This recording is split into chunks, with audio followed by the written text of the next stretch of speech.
for being here, and I stand here today as the proud author and sponsor in the Assembly of the Child Parent Security Act. Thank you.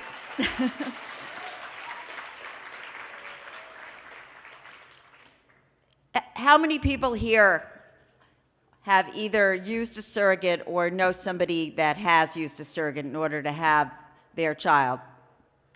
Raise your hands high.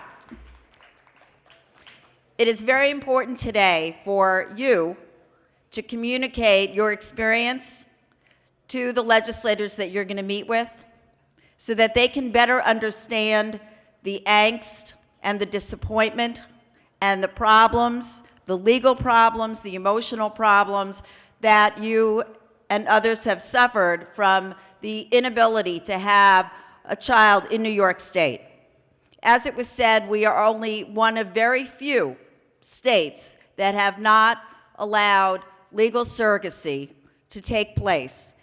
What you will hear today is that New York banned it in the 90s, and at that time, surrogacy was very premature in its development. Very often, and we saw it in the Baby M case in New Jersey, that they used a woman and it was her biological child. That's no longer the practice. Commercial surrogacy has evolved, and it is different today.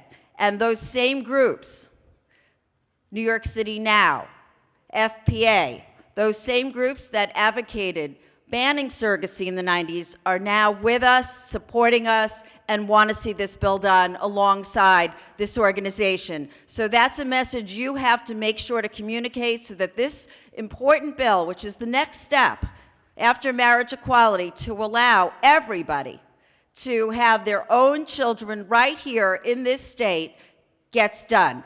So I really appreciate your being here. You make your voices loud and clear so that together we can get this bill into law this year. Thank you.